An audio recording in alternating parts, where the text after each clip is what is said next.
Salut les pirates. Alors, aujourd'hui on se retrouve pour parler d'Usopp. Il a été assez absent pendant l'arc de Onigashima, et même si ça en donne l'impression, il n'a pas pour autant été oublié par l'auteur. On va alors parler de son prochain power-up qui selon moi sera le Haki des Rois. On va essayer de voir pourquoi et quand Usopp pourrait l'éveiller, et du foreshadowing qu'Oda aurait fait à ce sujet. Du coup, restez jusqu'à la fin pour ne rien rater. En attendant, avant de commencer, mettez un j'aime pour soutenir la chaîne, abonnez-vous pour rejoindre l'équipage et activez la cloche de notification pour ne rien rater de nos prochaines vidéos. Allez, c'est parti. Déjà, je pense qu'il est important de parler des accomplissements d'Usopp dans le Nouveau Monde. Depuis son retour après l'ellipse, il a montré l'amélioration de ses compétences de sniper et de guerrier en général. Mais c'est à Dressrosa qu'il a le plus brillé en éveillant son haki de l'observation pour sauver Luffy et Law de Sugar. Mais, il faut dire la vérité, comparé à la plupart des Mugiwara, il avait toujours ce manque en puissance. Et c'est exactement ce qui nous est montré à Onigashima. Pendant cet arc, Usopp n'a pratiquement pas eu d'action. Il a eu quelques échanges avec Page One, mais rien de spécial. Aucune victoire pour Usopp, aucun power-up pour lui non plus. Alors que si on regarde les autres Mugiwara, Luffy a battu Kaido et a non seulement éveillé son fruit du démon, mais aussi la forme avancée du Haki des Rois.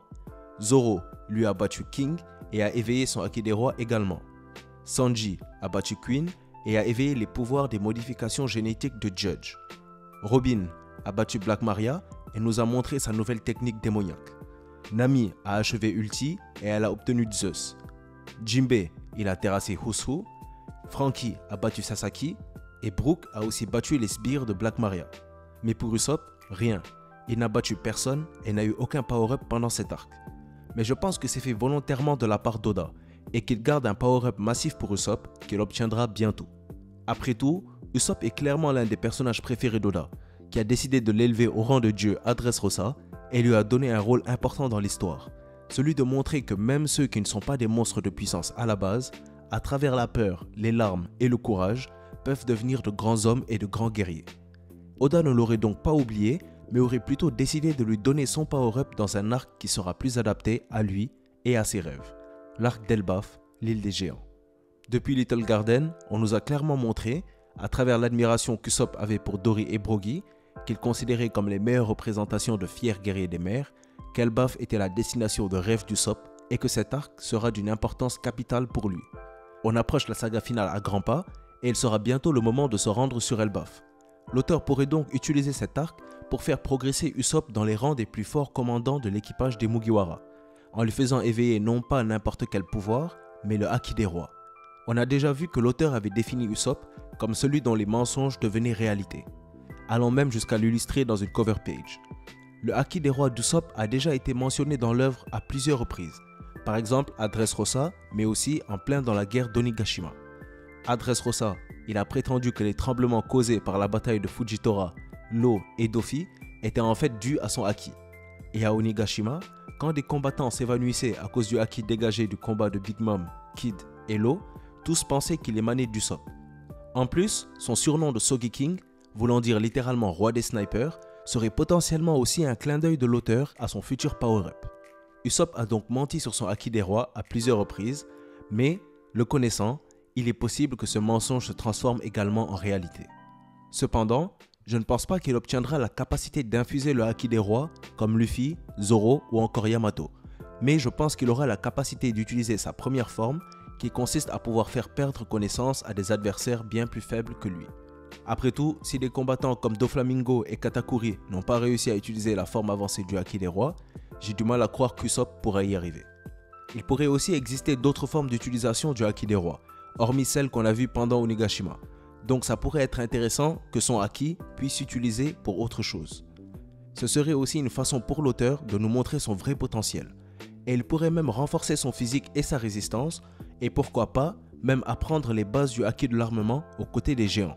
Parce qu'après tout, sa vulnérabilité reste les attaques au corps à corps, et pour avoir une chance dans les combats qui l'attendent, il devra au moins devenir plus résistant. Après, ça reste des spéculations, mais je pense que ça serait important pour Usopp.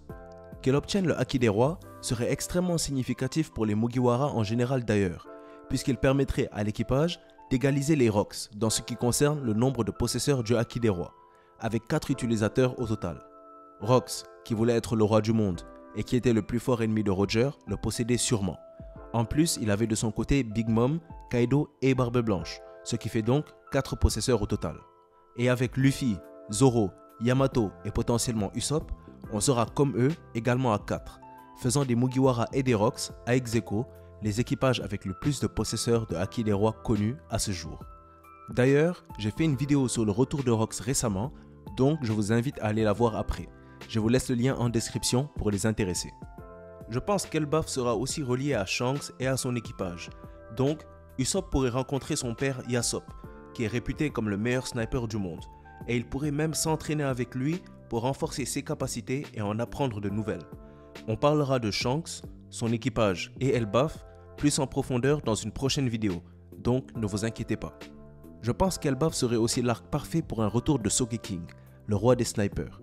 Il a été absent depuis l'arc Thriller Bark et son retour est attendu par toute la communauté. On sait que Sogeking fait ressortir le côté courageux d'Usopp comme une deuxième personnalité, donc il pourrait se servir de cette dernière pour justement l'aider à progresser. Donc voilà, en conclusion, je pense que l'absence d'Usopp dans la bataille d'Onigashima a été faite exprès par Oda, pour lui donner son power-up dans un arc qui lui sera plus approprié, l'arc d'Elbaf. Usopp éveillera le Haki des Rois pendant le séjour des Mugiwara à l'île des Géants. Un retour de Sogeking sera également possible, et pourquoi pas ses retrouvailles avec les géants Oimo et Kashi, qui avaient précisé qu'ils retourneraient à Elbaf après l'arc Enies Lobby. Et je pense aussi que ça sera l'occasion parfaite pour lui de rencontrer son père Yasopp, qui pourrait l'entraîner. Aller à Elbaf est un rêve d'Usopp, et en partie, il s'agira sûrement de son arc. Donc, dites-moi ce que vous en pensez. Est-ce que l'arc Elbaf sera important pour le développement d'Usopp? Est-ce qu'il faut s'attendre à un retour de Sogeking? Est-ce qu'Usopp rencontrera Yasopp à Elbaf? Est-ce qu'Usopp pourrait être le prochain possesseur du Haki des Rois chez les Mugiwara? Donnez vos avis en commentaire qu'on en débatte. Si vous avez aimé la vidéo ou qu'elle vous a appris quelque chose, mettez un j'aime, n'hésitez pas à la partager, abonnez-vous pour rejoindre l'équipage et mettez la cloche pour ne rien rater de nos prochaines vidéos. N'oubliez pas, si on s'est croisé aujourd'hui, c'est le destin qui l'a voulu. La vidéo touche donc à sa fin, merci d'avoir suivi. C'était Mangamonde et comme d'habitude, c'était un plaisir de faire cette vidéo pour vous. A bientôt les pirates.